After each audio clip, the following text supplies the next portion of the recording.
from Urchfab here. Today I'm going to be fitting a poor man's dry sump to the Mark II Escort. So when I was having all my oil pressure issues, I had loads of recommendations of these, an Accusump. So I decided to get one. I've tested the car and it all seems fine, don't have the oil pressure issues anymore. But after reading into these, it just seems like a really good idea and relatively cheap. I bought this second hand for £120 and I had to buy a couple of little bits, some fittings and some hose, so 150 quid. If you're buying them new, they're about 400 for a full kit. So what this is an oil accumulator, and you pressurize this with 10 psi, I think is what it's supposed to be pressurized at. And then this has like a piston in it, which slides up and down. So from this end, so this will be fully pushed forward with the pressure that's in it at the moment. When you start the car up, the oil pressure will push the piston back, and then when you're driving, if the oil pressure drops, it's going to push that oil back into the system.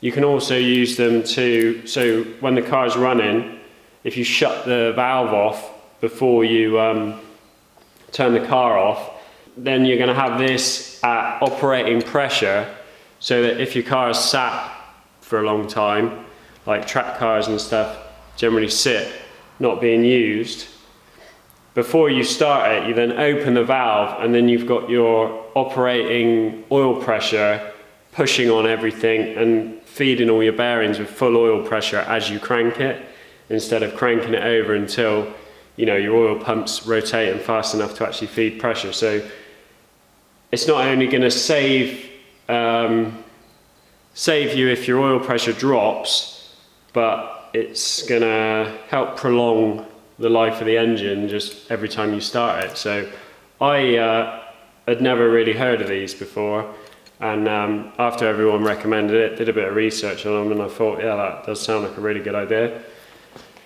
So I bought one. So this needs to be mounted. Obviously you have to have this mounted somewhere, ideally where you can reach the shut off. When it comes to mounting it, you can buy like these little brackets that sit around here, and then just a hose clip goes around, and you have to clamp it right on these very edges because you can't clamp it anywhere in the middle. But I don't really like the idea of having a canister of hot oil inside the car just held in place with a couple of hose clips. If I were to have a really bad crash, I would want to know that there's no way that is going anywhere. So I'm going to make something a bit more substantial to fit this in place, and just so that I know that there's no way it could ever fly out in a crash situation. So plan of action is I don't want any hose clips on this at all. I'm going to make some end caps that will actually slide over these end pieces, which is a part of a bracket that then just bolts into the floor of the car, and then probably something to tie the two end caps in the center as well, so there's no way they can pull out or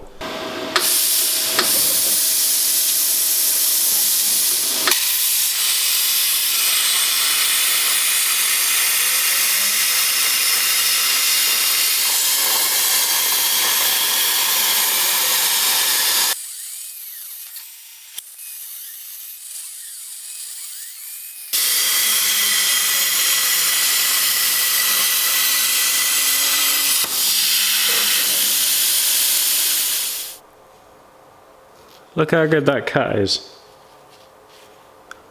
10mm plate.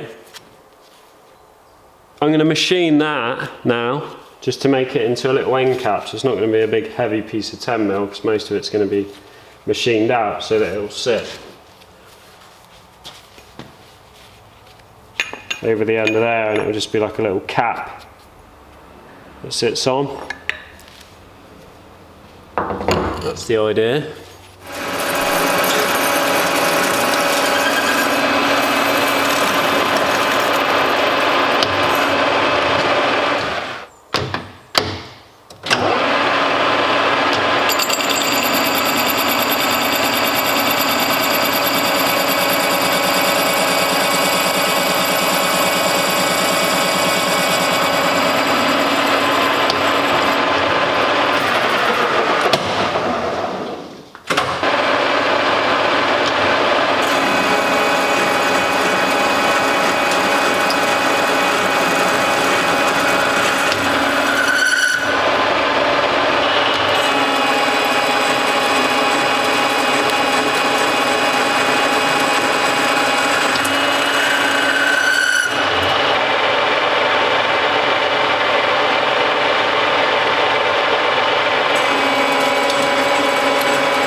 Alright, so these are my little end caps.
So I've got all my holes drilled. I've got these which I'm going to put underneath the car and then sandwich it together so it's really strong, so there's no way it could pull through or anything, because this is only thin sheet metal.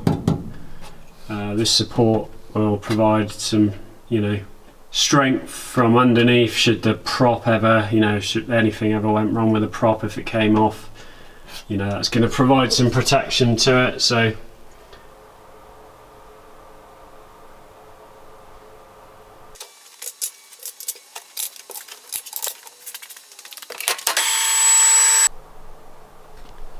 So got that bolted in.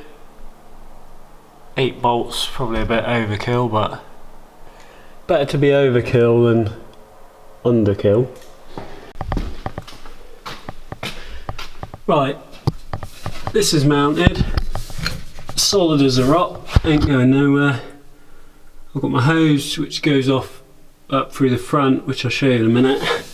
What I've got to do now is pressurise this to 60 psi and then spray it with soapy water and see if there's any leaks on any of the connectors anywhere. If there's not, drop it back down to 10 psi and then I can start the car and fill it with oil. Okay, so I've got 60 psi in there, seems to be holding, which is a good sign. No leaks that in. Alright, so I'm pretty happy that there's no leaks there.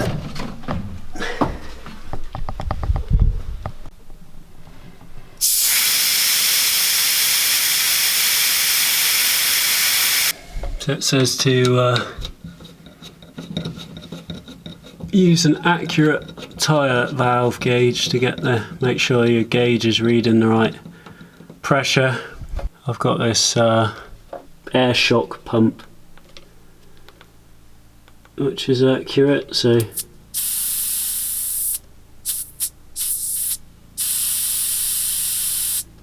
there we go, 10 psi.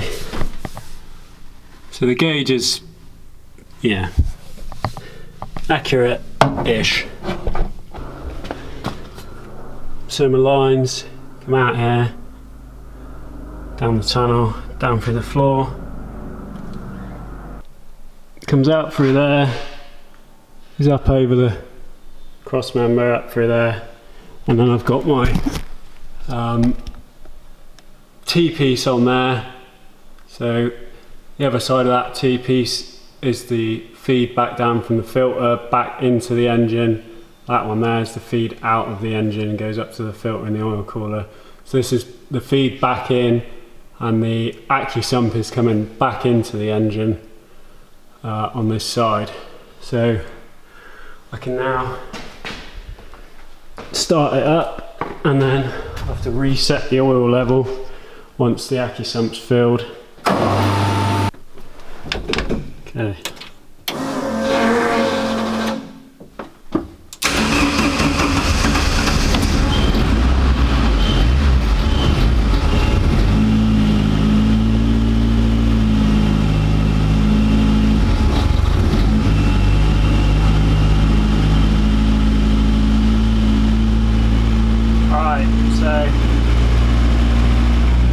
Good oil pressure on that gauge.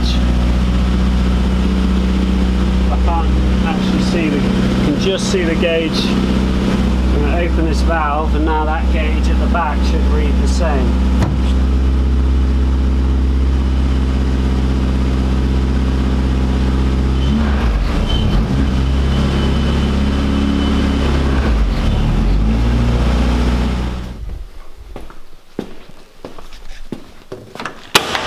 Right, I had a couple of little oil leaks, but I've got them sorted now. So I've now got this closed off, which I shut off while it was still running. And I've now got 40 psi of oil pressure in the Accusump, which I can then, next time I start it, open the valve, and you can literally like watch the oil pressure gauge go up before you crank it over. So yeah, that should to prolong the life of the engine a bit. Right, so I'm going to be out in this again on Saturday, going back to Castle Combe for the RS Combe show. So I'm going to be doing some more of the drift demos and some more track driving. So I was hoping to be able to take both cars, but I don't think I'm going to be able to do that. But I'm out on this Saturday, and then the following Tuesday I'm back to Thruxton in the Mongrel. So there's plenty of track action coming up. Channel's just hit 90,000 subscribers, which is awesome. Getting closer to my 100,000 subscriber goal. And I've now got memberships turned on my channel. So if you want to become a channel member, it's the same deal that I do on Patreon, where you get to watch all my content before it goes up on YouTube with no adverts on it. So if the adverts annoy you, you can watch it all early with no adverts on it. It's there if anyone's interested, no worries if not. And I've also got some Man Up and Fix It Already hoodies up on the website as well. If you want to get yourself a hoodie or a t-shirt, then it's much appreciated. All the proceeds just go into keeping all this stuff going. So yeah, if you enjoy the content, consider buying a t-shirt or becoming a channel member or just subscribing. My buddy Nick did this t-shirt design. He's done some other stuff for me as well. He's over in New Zealand. He's just set up a channel where he goes around visiting various shops that build all different kinds of race cars over in New Zealand. So I'll put a link to his channel in the description. So if you're interested in seeing how they do things in New Zealand, then yeah, go and check his channel out. It's called Wicked Machine Works. That's going to be it for this one. Just watching. See you on the next one.